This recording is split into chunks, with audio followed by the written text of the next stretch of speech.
crafty friends. I am Courtney Brickner, the CV behind the Crafty Brick. Welcome to my YouTube channel. Today I want to share a super simple way that you can decorate your front door for not a lot of money. This whole project I think was about maybe $6, probably less than that. We're just going to take a simple wooden round, a little greenery that I got from Walmart, and some wired ribbon, paint or stain. You kind of can decide what you want to do, how you want to decorate it, but this is what I'm going to show you how to make. Look at that. So cute. So I hope you're here for it. I'm ready to show you all the steps that go into making this cute door hanger. And why don't we go ahead and get started? All right, the first thing I need to do is get some tape. And I'm just taping off the side. I see this wood grain. I kind of want to go with, let's see, let's choose this side. I'm going to go with this wood grain so that that's not like crooked through the middle of the piece. So let's get our tape. Where I'm doing it is not that big a deal because I don't have the back of the hanger on. So it doesn't matter if it's even wherever you put it on the circle, it's going to give you, you know, the even side. I just want to make sure that that's pressed down all the way. I'm doing it on the sides as well because I want to stain the side too. So we're going to do a light stain, or actually dark stain on the bottom.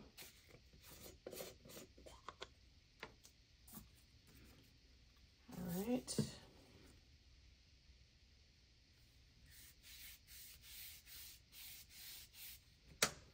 Actually, stir that up a little bit. Don't shake it, but I'm just kind of swirling it around a little bit. Seems like the stain is not all the way. There we go, a little bit thicker.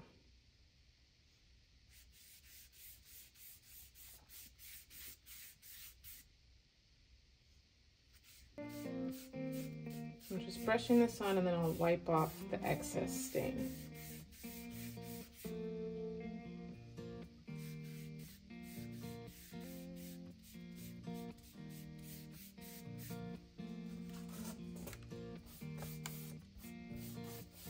I do want to put it along the sides as well.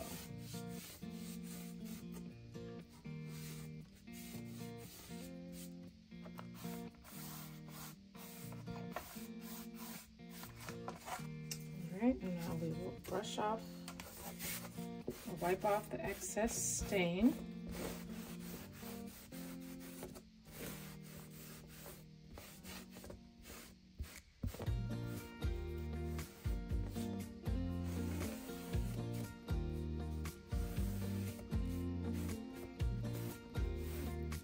Go over this part a little bit. I don't really know what that part is, but it's not taking the stain. I'll let it sit on there for a minute.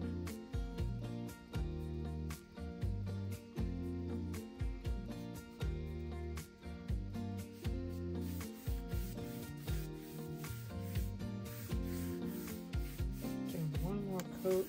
Just want it to be a little bit darker.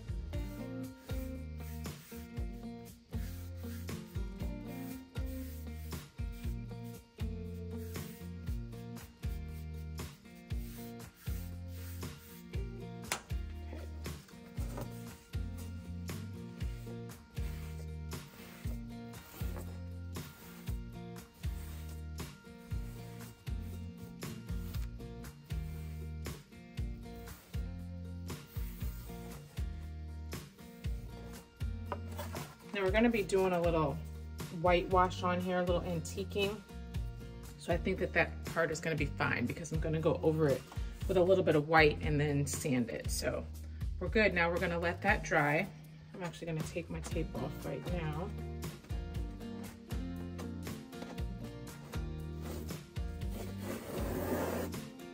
And we're going over the top with white. So it's okay that this is, it bled through just a tiny little bit. It's not super straight because we're going to be painting over that part, so it's okay.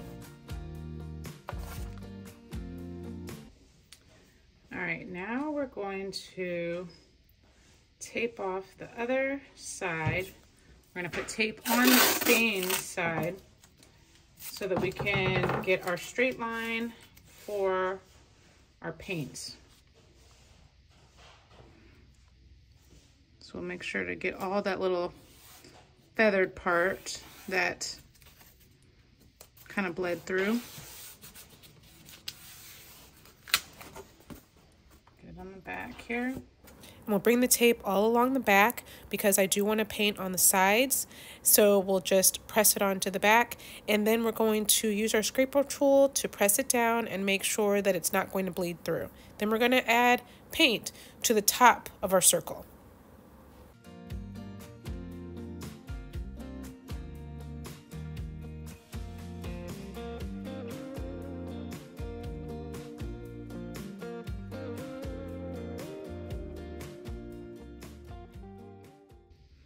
All right, and while the paint is still wet, I want to take the tape off. So go ahead, take this off.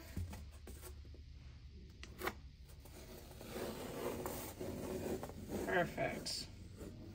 And it fixed that stain line that wasn't perfect. All right, we're good. Now I just want to take a little bit more paint. I'm just adding a little bit to my brush. So I just have some paint on my palette right here. I take the brush, dip it in, and then I wipe off the excess because I really want a very minimal amount of paint on our circle because I want it to be just kind of the antiqued look.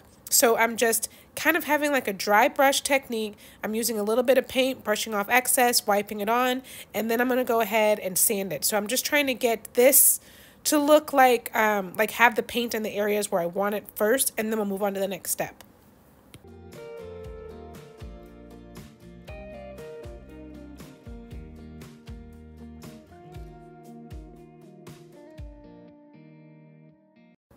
Then I take a little sandpaper and I'm just going to wipe over the painted areas. So the paint has had a chance to dry, so it's not smearing. And I just want to blend in all those paint strokes. I don't really want to be able to see all the areas exactly where I put the paint. I want it to blend in much more naturally. So it's going to have, just make the stain look a little bit lighter and a little bit weathered. So that's what I'm doing with the sandpaper. All of this is a matter of preference. So you can sand as much or as little as you like, and you get it to where you want. After I finish sanding and I have it just like I like, I go ahead and wipe off all the excess dust so that I am having a clean surface to put my HTV on. Now I head over to my heat press machine. I'm going to go ahead and lay my sign down. I'm trying to not put the painted part in the press, so I'm just placing my HTV where it needs to be, and then I'm going to put that part what's going to slide into the press. I'm trying to just keep the paint because sometimes the press can make the paint peel, that heat, even if you're using the Teflon sheet, and you might have to touch up the paint. So the less exposure that it gets to the heat, the better it would be for your sign. And when it's finished, you go ahead and pull it out, and then you remove the carrier sheet from your sign, and then your message is perfectly on there with the HTV. For this sign, I used 300 degrees for 15 seconds. The next step is to take my bushel of greenery. I'm just using just one set of greenery that I got. That's perfect for this sign. I didn't even use the whole thing. I think I used 2 little pieces on each side. So you just arrange them the way that you like. And then when you're ready to place them, you'll go ahead and take your staple gun, staple them into place, and then you take your bow, which I actually showed in a previous video. If you look at the top, you can check that video on how to make these bows. They're really, really simple, but you staple those to your sign as well, and then fluff it out, and your sign is finished. Okay, well, not completely finished. You do need to put the hanger on the back. So I just take a little bit of twine and then staple that. Watch your fingers. I did not have my fingers under that staple. It might look like it, but I did not. So be careful where your fingers are. You don't want to staple them. That would hurt. You staple that on to the back of your sign, and now your sign is finished. I cannot believe I forgot to show you this step, so I'm just going to do it now after the things have already been stapled on. But if you want your sign to last longer and withstand the elements from outside, you have to seal it. So you can use polyurethane, you can use Mod Podge. I'm using a little Maker's Magic. You just need like a thin layer. This would definitely be much better to put on after you have pressed your HTV onto the sign and before you put your greenery and your bow. So I'm very sorry I forgot that step, but that is a pretty important step if you want it to last a really long time outside. It also gives it a little bit of shine, which is a nice finishing touch as well. Look at this. Now we have our finished wreath. It looks so good.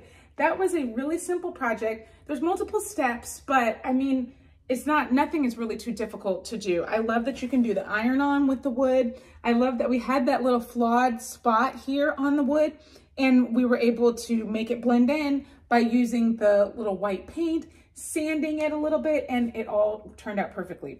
I'm so sorry that in the video I forgot to add the top coat, because that will protect it so that you can keep it outside and have it last a long time, but we figured it out in the end. And our little door hanger.